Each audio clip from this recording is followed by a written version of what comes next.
time's expired. Chair now recognizes the gentlelady from New Hampshire, Miss Goodlander. Thank you, Mr. Chairman. Thank you to our witnesses for being here today. We have one really important thing in common. We all swore an oath to this great document, the United States Constitution. We swore that oath when we joined the military, and we swore that oath when we began the jobs that we're holding now.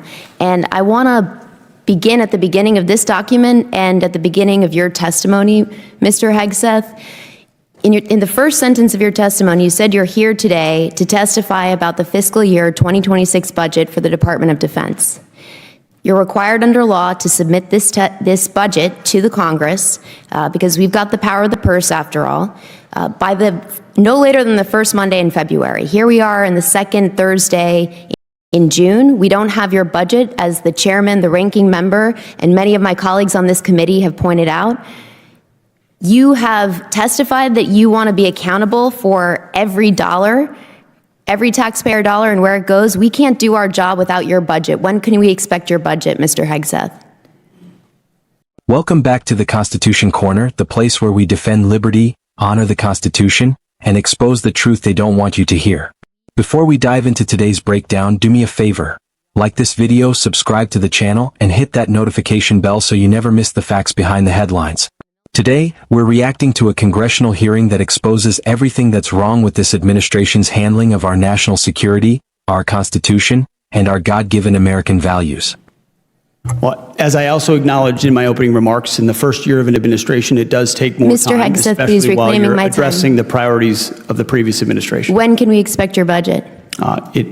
You have details of it already, and you will have it very soon.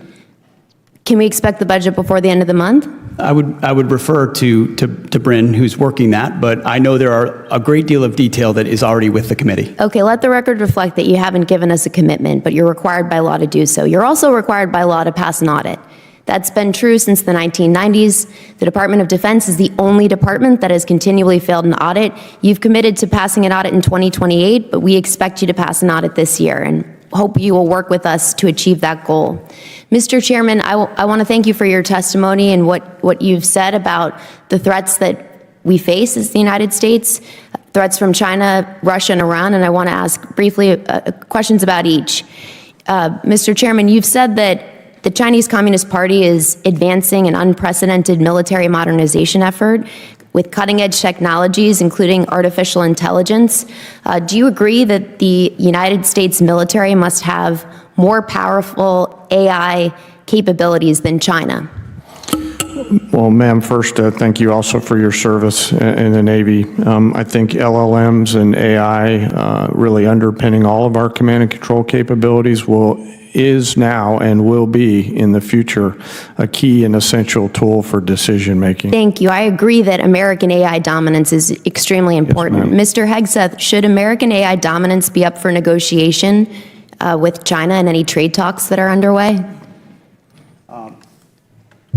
As the chairman said, we're very focused on AI dominance. It's central to maintaining our cutting edge, and we're doing that.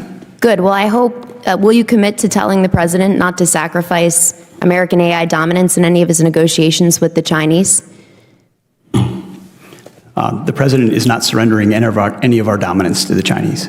Good. I'll take that as a yes, that you'll be advocating for that. Thank you very much.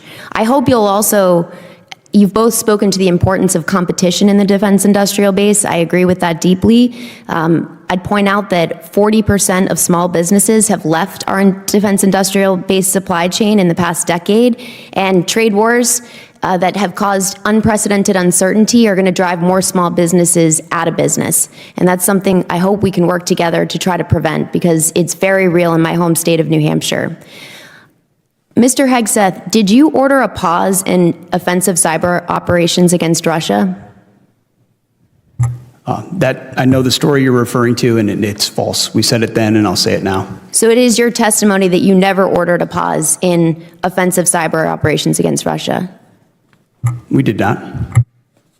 Okay, let the record reflect that, and we'll be following up on that.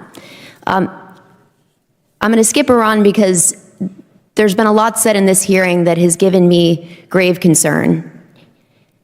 One of the things that's been said in this hearing, Mr. Hegseth, was I want to give you the opportunity to correct the record and make clear that you will abide by, that you will obey a ruling of the United States Supreme Court? I don't believe we have any cases pending before the Supreme Court right now. I want to ask you, will you abide by a ruling, by a decision of the United States Supreme Court if it is issued and you're asked to do so?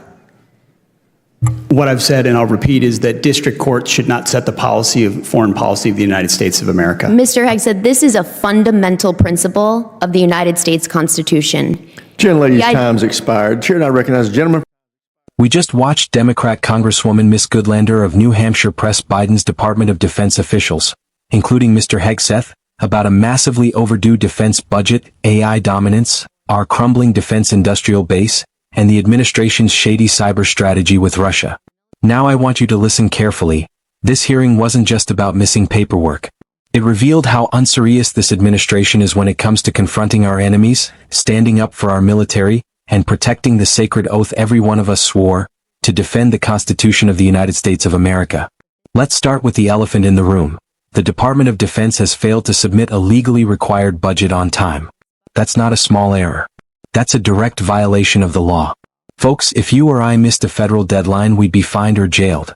But Biden's Pentagon bureaucrats? They get to shrug and say, it's complicated. And that should make every taxpayer furious. This isn't a clerical issue. It's a national security issue. How can Congress hold the Pentagon accountable without the numbers? They can't, and maybe that's the point. And then we get this bureaucratic runaround from Mr. Hegseth when asked about the audit. The Department of Defense has never passed one. Not since the 1990s. Let that sink in. We've been sending billions upon billions of your hard-earned tax dollars into a black hole, and nobody knows where it goes. We were promised accountability, but promises don't cut it anymore. We demand results. Now let's talk about China and artificial intelligence, the battleground of the 21st century. Miss Goodlander asked a question that should be obvious. Should the United States surrender its dominance in AI to the Chinese Communist Party during any trade talks? That should be a hell no. But what did we get? Slippery language. Half promises. Talk about not surrendering dominance without an outright commitment. This is the Chinese Communist Party we're talking about.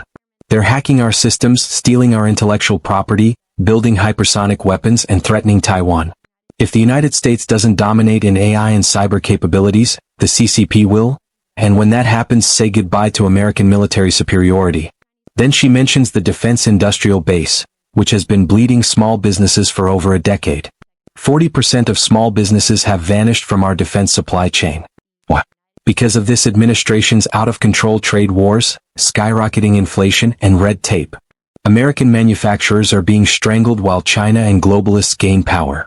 This is a direct threat to American sovereignty, and nobody in the Biden administration seems to care.